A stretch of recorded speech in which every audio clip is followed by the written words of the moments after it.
This is KGW News at Sunrise. Investigators are trying to figure out who tried to burn down 3 reproductive health centers in Oregon. And now the FBI is offering a reward. Devastating and ridiculous. Like, we're just serving people. We're just here to help others. How much money the FBI and ATF are now offering up for information leading to an arrest. It's been nearly 2 years since Oregon voters passed Measure 110. Supporters said it would help keep addicts out of jail and instead get them into treatment. Coming up, we'll hear just how effective it's been or hasn't been based on a recent audit. And I want you to come over to your TV and take a look at this beautiful sight. Wow, if you're not looking, you're missing out. Look at that lantern. It's colorful. It is in honor of the Lunar New Year. It kicks off on Sunday. So this morning, we're at Portland's Lansu Chinese Garden. I just think that's spectacular. The garden always throws a big celebration with lanterns and lion dances and all kinds of other demonstrations. Photographer Eric Patterson is out there live this morning, so stay tuned. He'll give us a look around at some of the other things you can see. Yeah, and we're wrapping up the year of the tiger, going into the year of the rabbit, similarly wrapping up a Friday. When you say year of the rabbit, I think, what's up, Doc? So we asked Chris McGinnis, what's up, Doc, with the weather today? Well, let's see. We are foggy out there this morning for sure. So very let's go ahead foggy. and get you out the door. First off, our camera atop the Wells Fargo Tower in downtown Portland. This is up at 550 feet, looking down on the low clouds that are descending on Portland right now. 35 last check at the airport, dew point 33. So the air nearly saturated, setting the stage for that fog. It's not bad everywhere, but you can see at the airport right now, 1/8 of a mile visibility, Aurora, McMinnville, 1/4 mile visibility. Dense fog advisory from much of the Willamette Valley until about 11 o'clock. The fog will lift, will be foggy to mostly cloudy through noontime, and then check this out. Some sunshine.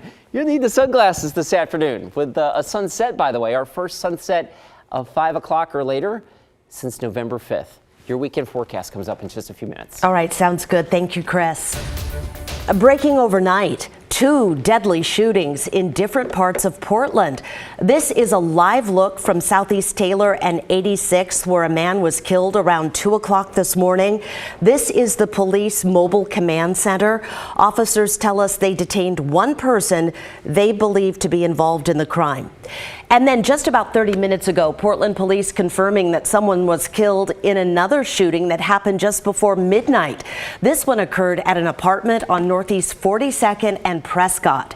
Right now, Northeast Prescott from 42nd to 47th is closed as police officers investigate. As soon as we learn anything new, we'll let you know.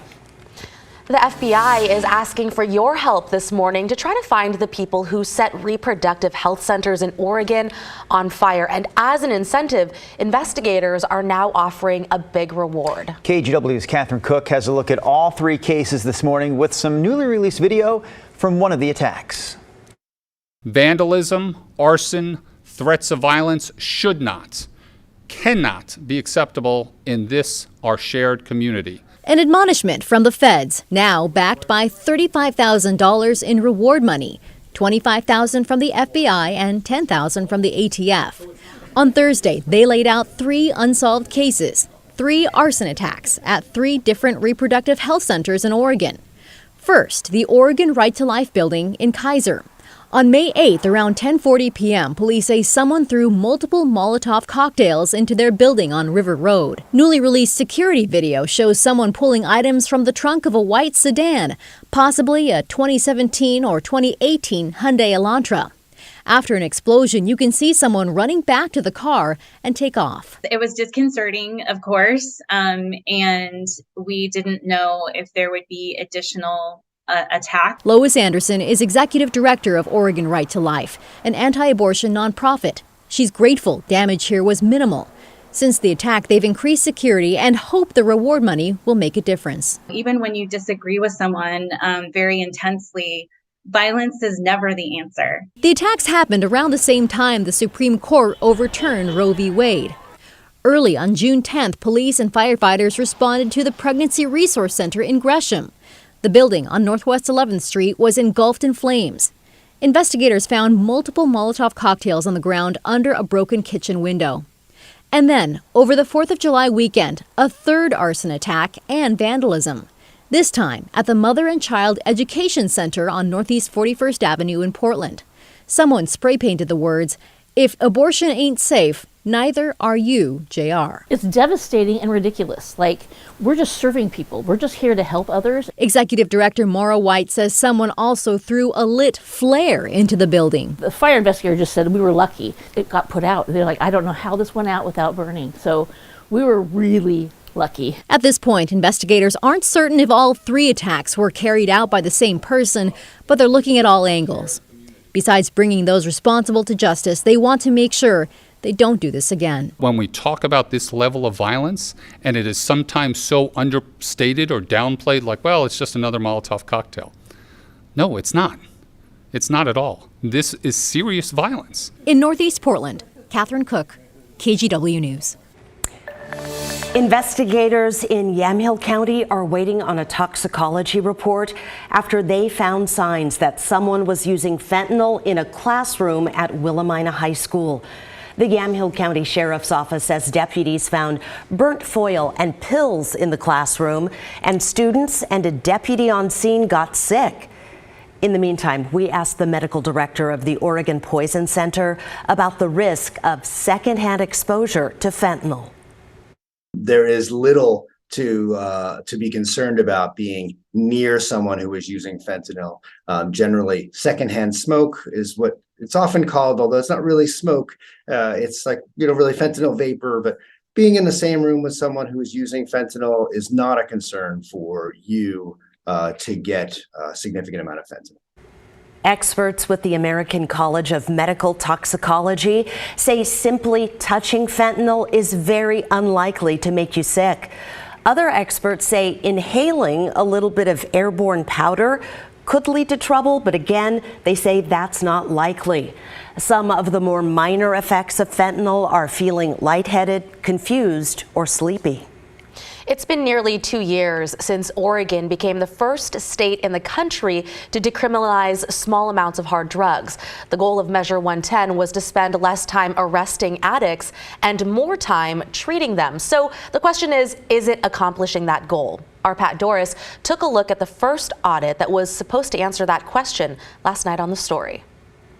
In this first audit of Measure 110, the auditors found it was really a mess. They basically said, we can't really tell if it's working or not.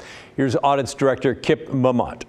We got off to a rough start. Some of this government by ballot initiative causes some problems, and it takes time to structure government properly, which can be frustrating. But auditors, we talk a little bit wonky about controls and governance and outcome measures, but you really have to have those in place to assess performance. He's saying that Measure 110 has none of the tools that let you determine if anyone is being helped or if the money's being wasted.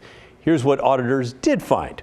$33 million in marijuana tax money was turned into grants for programs to help people deal with their drug addiction. But little to no data was collected by the Oregon Health Authority on those programs, so the auditors don't know if they've been effective at all.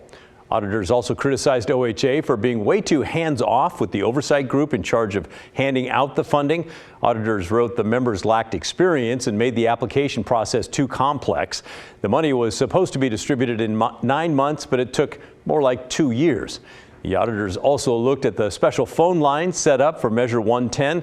Under the law, people found with user amounts of drugs in public can be fined $100, but the fine is dropped if they call a hotline to talk about their drug use. Our reporting found that most drug users think that's a joke. They ignore the requirement.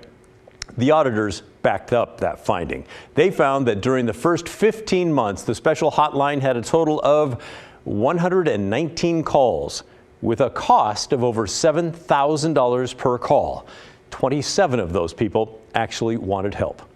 By the way, the Oregon Health Authority has a new director. He put out a response to the audit today, basically saying, yeah, good points. Yes, we'll get on those. We'll start working on all of those right away.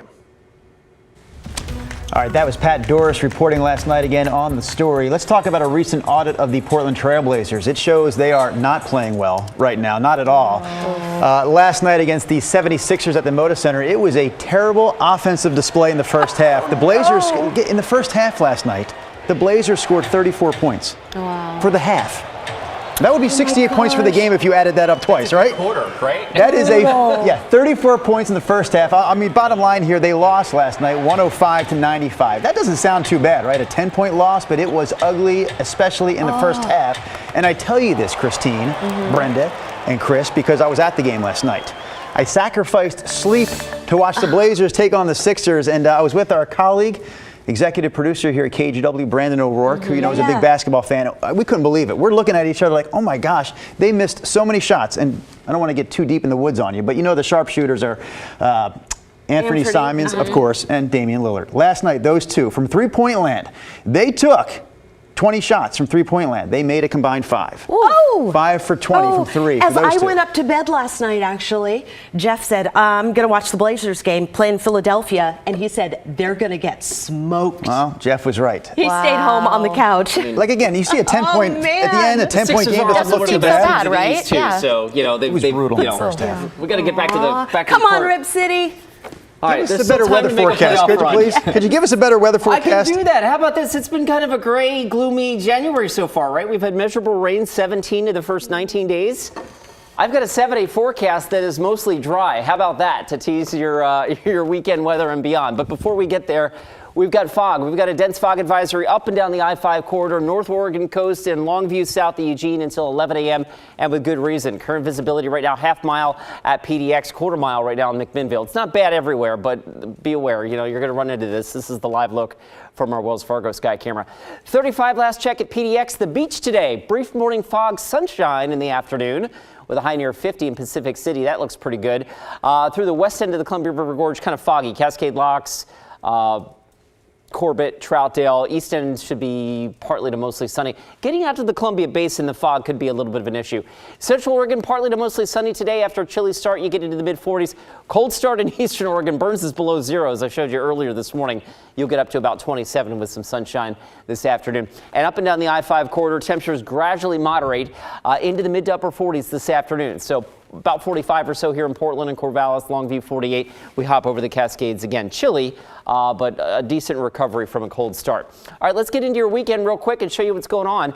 Futurecast shows the fog in the valley this morning. That lifts. We should finish our day with some sunshine, and that'll be nice when you consider that today is the first 5 p.m. or later sunset here in Portland since November 5th. We've added 34 minutes of daylight since the winter solstice. That's kind of nice, isn't it? All right, we go to tomorrow. Tomorrow starts frosty. Clouds roll in. We do have rain in the forecast, at least a few hour window here of some light rain late morning into the afternoon. So a little drippy heading into our Saturday afternoon as well. Sunday's kind of in and out of the cloud cover, but I did want to point out that our 7-day forecast, guys, check this out.